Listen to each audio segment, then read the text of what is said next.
Pemirsa, seorang aktivis wanita melemparkan kecaman terhadap tokoh oposisi Iran Mohammad Reza Pahlavi karena mendukung perang Iran. Aktivis Iran Amerika tersebut menyampaikan protes langsung pada Politico Security Summit di Washington DC, Amerika Serikat. Tokoh oposisi Iran Mohammad Reza Pahlavi menghadapi kecaman dari seorang aktivis karena mendukung serangan Amerika Serikat Israel terhadap Iran. Aktivis Iran Amerika tersebut berteriak menyampaikan protes langsung di tengah berjalannya acara Politico Security Summit di Washington DC, Amerika Serikat. Ia menghina Pahlavi di depan publik dengan menyebut dirinya memalukan karena telah mendukung serangan terhadap rakyatnya sendiri.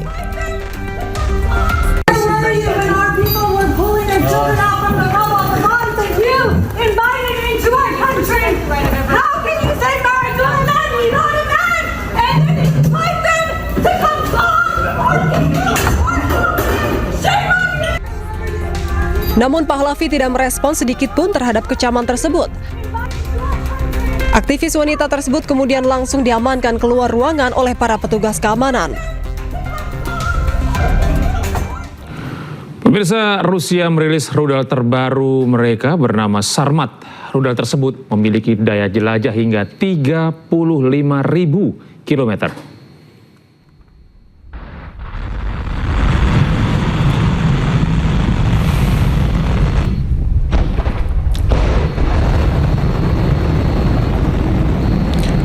Rusia mengklaim rudal Sarmat merupakan rudal paling kuat di dunia. Rudal ini mampu menempuh lintasan balistik dan juga suborbital yang memiliki jangkauan lebih dari 35.000 kilometer dengan karakteristik akurasi berlipat ganda secara bersamaan. Selain itu, rudal antar benua ini diklaim bisa mengatasi semua sistem pertahanan rudal yang ada dan yang akan datang. Rusia menyebut tahun ini Sarmat memang akan ditempatkan dalam tugas tempur. Selain memiliki teknologi siluman, rudal Sarmat bisa membawa hulu ledak termonuklir.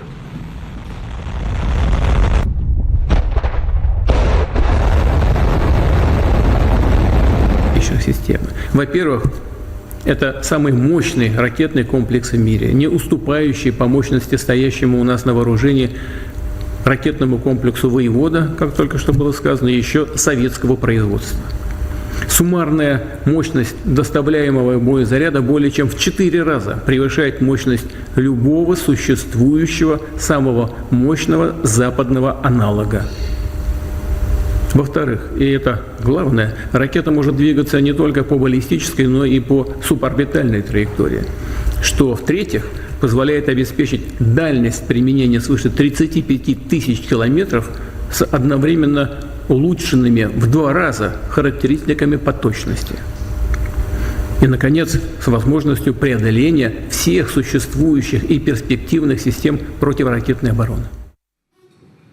Menteri SDM Bahlil Lahadalia klaim cadangan BBM, LPG, dan minyak mentah di atas standar minimum nasional. Kami hadirkan informasinya sesaat lagi.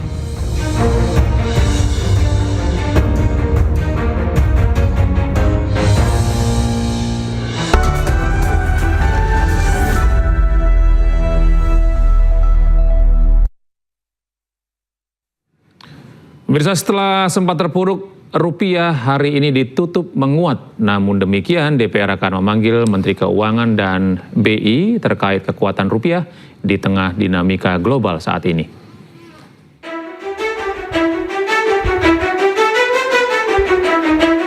Dewan Perwakilan Rakyat akan memanggil Menteri Keuangan Republik Indonesia dan Bank Sentral setelah rupiah kembali terpuruk pada Selasa lalu yang mencetak rekor terendah di atas Rp17.500 per dolar Amerika Serikat. Dijumpai di Kompleks DPR Jakarta pada hari Selasa, Puan menilai dengan dinamika global saat ini, pemerintah Indonesia perlu mengambil langkah antisipasi lanjutan untuk kebijakan fiskal tahun depan. Ya, tentu saja kita akan meminta kepada pemerintah dan stakeholder yang ada untuk mengantisipasi hal tersebut, dan pada sidang ke depan ini DPR juga akan masuk dalam pembahasan NPPKF, yaitu APBN 2027. Karena itu juga termasuk dalam mengantisipasi APBN dan fiskal yang akan datang. Bagaimana dengan situasi global ini kan juga bukan hanya Indonesia, ini terkait dengan situasi global, apa yang akan dilakukan oleh pemerintah termasuk dengan BI.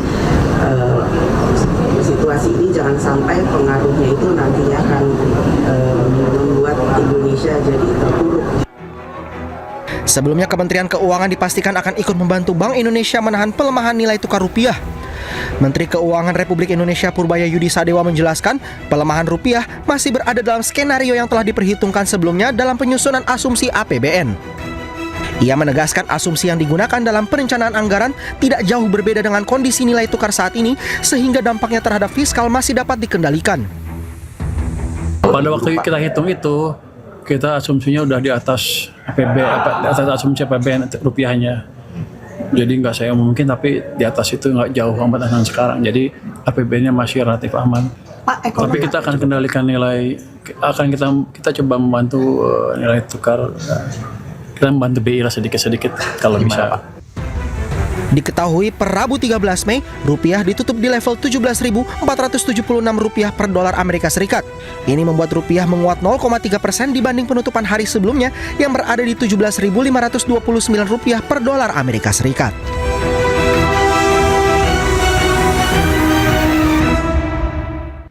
Pemirsa, tekanan terhadap rupiah meningkat akibat konflik Timur Tengah yang kian memanas. Meski demikian, Presiden ke-6 Republik Indonesia Susilo Bambang Yudhoyono mengatakan tekanan ekonomi yang lebih berat masih dapat dicegah.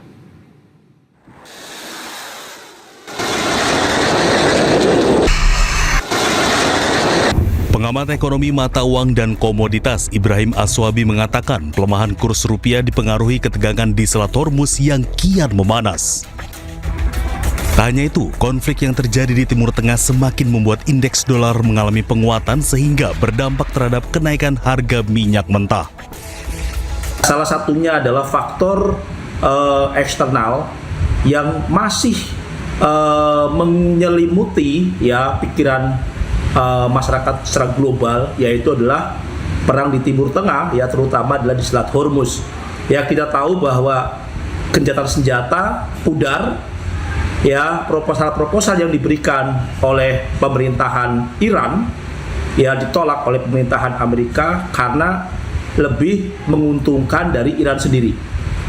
Nah, sehingga apa? Sehingga blokade Selat Hormuz masih terus dilakukan oleh Iran. Kemudian Amerika pun juga terus melakukan blokade di wilayah Laut Oman yang memasuki laut internasional. Sehingga apa? Sehingga transportasi LPG gas alam maupun minyak mentah ini terhambat total. 20% terhambat total, dan ini akan berdampak terhadap penguatan indeks dolar dan menguatnya harga minyak mentah dunia.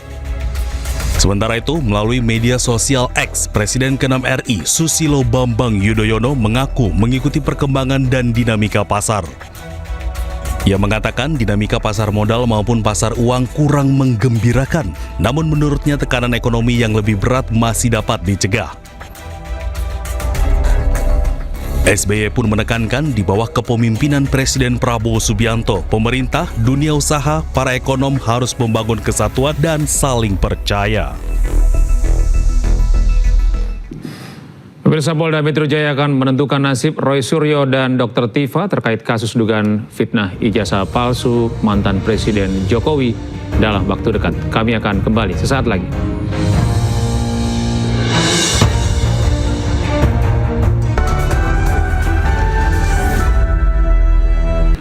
Di tengah ketegangan Timur Tengah dan buntunya negosiasi damai antara Amerika Serikat dan Iran, Presiden Amerika Serikat Donald Trump akan menemui Presiden China Xi Jinping.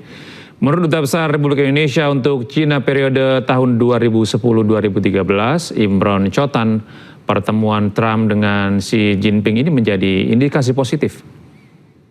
Keputusan Presiden Trump untuk berkunjung ke China dan sedang bergerak ke China itu adalah indikasi positif karena pada 2 tahun yang lalu dia membatalkan karena dia tahu bahwa kalau dia datang tidak akan terjadi konsensus. Fakta bahwa dia sudah terbang ke Beijing itu sudah memberikan suatu indikasi yang positif. Artinya apa?